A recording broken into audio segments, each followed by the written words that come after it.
5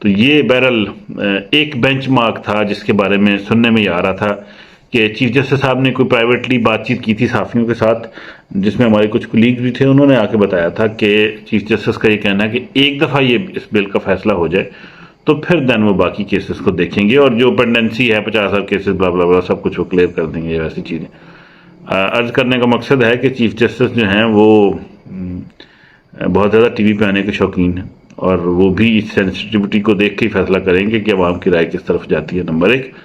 number دو، شاید جو اگلا 1 سال ہوگا جس میں قاضی فائز عیسیٰ صاحب کے فیصلے ہوں گے، وہ شاید پاکستان کی تاریخ کا ایک بالکل نیا باب، نیا موڑ ہوگا، نئے طریقے سے فیصلے ہوں گے، اور کافی کچھ چیزیں چینج ہو جائیں گی پاکستان کی پہلی جو تاریخ گزر گئی ہے اس کے۔ ویسے تو ہر نئی جو ہے وہ سمت، ہر نئی حکومت یا ہر نئی سمت جو وہ کہہ لیں رجیم ہوتا ہے، وہ نئی چیزیں لے کے آتا ہے، لیکن اس میں سننے میں آ رہا ہے کہ بالکل ہی چیف قاضی فائز عیسیٰ صاحب کا سٹانس جو ہے وہ باقی ججز کے مقابلے میں اتنا آرتھوڈاکس نہیں ہے، ماڈرن ہے، بہت زیادہ امپورٹنس دیتے ہیں نئی چیزوں کو، دیکھتے ہیں کہ وہ کیسے لے کے چلتے ہیں اور اسٹیٹ انسٹیٹیوشنز کیسے رول پلے کرتے ہیں۔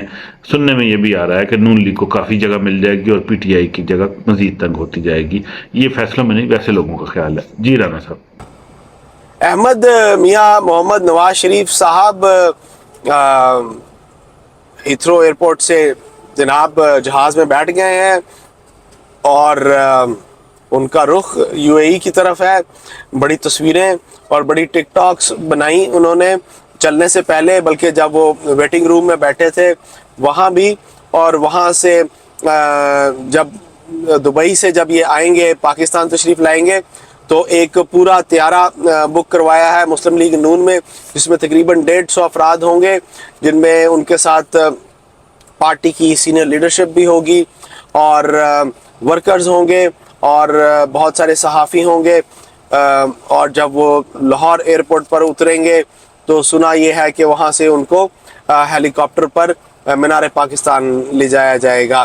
ابھی پتہ چلے گا کہ ان کو جہاز کے اندر سے گرفتار کیا جاتا ہے یا ان کو ایئرپورٹ کے رن وے پر گرفتار کیا جاتا ہے، یا ان کو کوئی ضمانت ملے گی یا نہیں ملے گی، واللہ عالم۔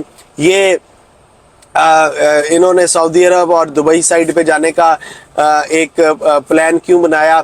یہ ٹائم بائی کرنا چاہتے ہیں اپنی جو انہوں نے درخواستیں دی ہیں اپیل کے لیے، ضمانت کے لیے، سوری، اس کا فیصلے کا انتظار کرنا چاہتے ہیں، پلس کچھ اور بھی ہے۔ چلتے ہیں احمد سے پوچھتے ہیں کہ وہ کچھ اور بھی کیا ہے۔ جی احمد۔ جی ران صاحب، میاں محمد نواز شریف صاحب لندن سے آج چل پڑے، وہ سعودی عرب پہنچ جائیں گے۔ 1 ہفتے کا قیام ان کا، یعنی 10 تاریخ آج ہے، 11 ہے، تو 12 کو اگر وہ چلتے ہیں، 10 11 12 کو، تو وہ تقریباً 19-20 تک رکیں گے سعودی عرب میں، اور 20-21 کے بعد شاید یو اے ای اور پھر ڈائریکٹ یا پاکستان جو ہے وہ 21 تاریخ کو پاکستان میں فلائٹ ہوگی۔ یہاں پہ کافی جو ہے وہ نون لیگ کافی تیاریوں میں، اور میرا خیال اچھا خاصا استقبال کی توقع ہے۔ میاں صاحب کا ایک بڑا اسٹرانگ قسم کا استقبال ہوگا، تمام انسٹیٹیوشنز کی سپورٹ بھی ان کو حاصل ہوگی۔ تو اگر وہ، اور سعودی عرب سے چونکہ ہو کے آ رہے ہیں تو ایک تاثر وہ یہ دینے کی کوشش کر رہے ہیں، یا تاثر دیا جا رہا ہے کہ سعودی سپورٹ بھی ان کے ساتھ ہے۔ اگر سعودی سپورٹ، سعودی انویسٹمنٹ، مڈل ایسٹ کی انویسٹمنٹ آ جاتی ہے، دو کے جو اسرائیل والا جو حملہ ہے، حماس والا، اس نے سی پیک انگیجڈ ہونے والی جتنی چیزیں تھیں ان کو کافی بٹھا دیا ہے، تو اب اتنا خطرہ نہیں ہے۔ لیکن پاکستان کو انویسٹمنٹ کی ضرورت ہے، سی پیک کی چائنا کی انویسٹمنٹ کی بھی ضرورت ہے، اور سعودی انویسٹمنٹ کی بھی ضرورت ہے۔ تو اگر میاں صاحب اس انویسٹمنٹ کو لے آتے ہیں اور حکومت بھی بنا لیتے ہیں الیکشن جیت کے، تو کہہ لیں کہ کافی سینیریو چینج ہو جائے گا ملک کے مستقبل کا، اگر یہ ہو گیا تو۔ اگر وہ نہ الیکشن جیت سکے تو مکس کام چلا تو پھر بھی مشکل ہوگی، لیکن دیکھتے ہیں کہ کیا ہوتا ہے۔ نمبر 1، اب زیادہ چانس یہی نظر آ رہے ہیں کہ الیکشن ہوں گے، لوگ ابھی بات کر رہے ہیں کہ الیکشن نہیں ہوں گے۔ اگر الیکشن نہیں ہونے ہوتے تو پھر میاں صاحب کو بلایا کیوں جاتا، آنے کی اجازت کیوں دی جاتی؟ تو اس لیے میاں صاحب تو چل پڑے ہیں، اب دیکھتے ہیں کہ کیا رول بنتا ہے ان کا، اور فیوچر میں کیسی حکومتیں بنتی ہیں۔ اور اگین جس بات پہ ہم پہلے بھی بات کر رہے تھے کہ سپریم کورٹ نے بھی آج اپنا فیصلہ سنا دیا، یہ بھی ایک بڑا پوائنٹ کنسیڈر ہو رہا تھا میاں صاحب کے آنے میں ایک پوائنٹ یہ بھی تھا کہ جیسے ہی سپریم کورٹ ایکٹیو ہوگی تو یہ والے چیف جسٹس صاحب جو ہیں وہ موسٹ پرابلی نون لیگ کو یا اس سائڈ والا جو تھاٹ ہے یا لوگ جو اس سوچ سے تعلق رکھتے ہیں کہ نون لیگ کو آگے آنا چاہیے اس کو سپورٹ کریں گے, اس کو پروٹیکٹ کریں گے. دیکھتے ہیں, یہ تو سارا سچویشن پہ ڈپینڈ کرتا ہے, کیونکہ الٹیمیٹلی کورٹ نے یہ دیکھنا ہوتا ہے کہ قانون اپنی کیا شکل لے رہا ہے اور قانون کے حساب سے کس چیز کی اجازت ہے.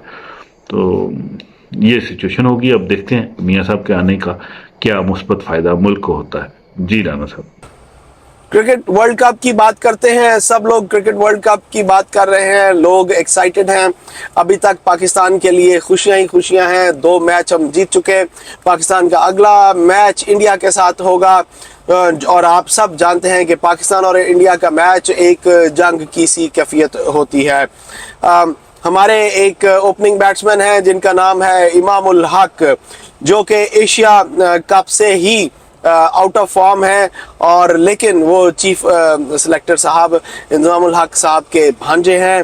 امام الحق نے ایشیا کپ میں انڈیا کے خلاف 9 رن بنائے, نیوزی لینڈ کے خلاف 1 رن بنایا, آسٹریلیا کے خلاف 16 رن بنائے, اور اس ورلڈ کپ میں نیدرلینڈ کے خلاف بھی صرف 16 رن بنائے, اور سری لنکا کے خلاف جو میچ ہم جیتے اس میں بھی وہ رن بنانے میں ناکام رہے اور 12 رن بنا کر آؤٹ ہو گئے.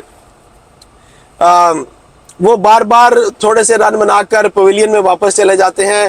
تو میری ریکویسٹ ہوگی مامو جان سے کہ خدارہ ان کو پویلین میں ہی بٹھا کر رکھیں, ان کو تکلیف نہ دیں کہ وہ چل کر پچ تک جائیں اور پھر اس کے بعد واپس آئیں. کسی اور کو موقع دیں. ہمارے پاس ٹیلنٹ کی کمی نہیں, جیسے کہ میں نے پہلے کہا.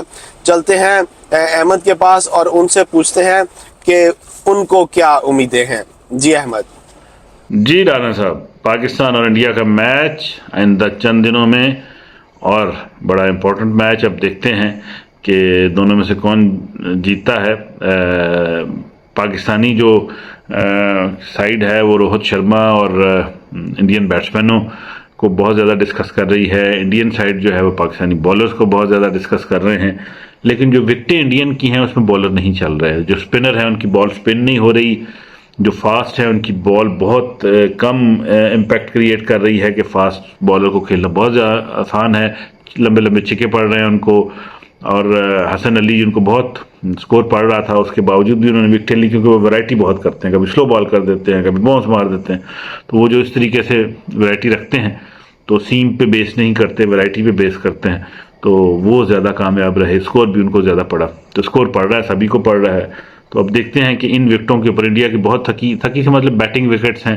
نیا فارمیٹ ہے ورلڈ کپ کا. پچھلی دفعہ تو انگلینڈ نے جو ورلڈ کپ میں کیا تھا کہ وہاں پہ بھی وہی وکٹیں بنا دی تھی جو انڈیا پاکستان کی ہوتی ہیں, یعنی بیٹنگ وکٹس بنا دی تھی, تو بولر کو اتنی ہیلپ نہیں ہو رہی تھی, اس لیے 300 350 اسکور پہ میچ ہو رہے تھے.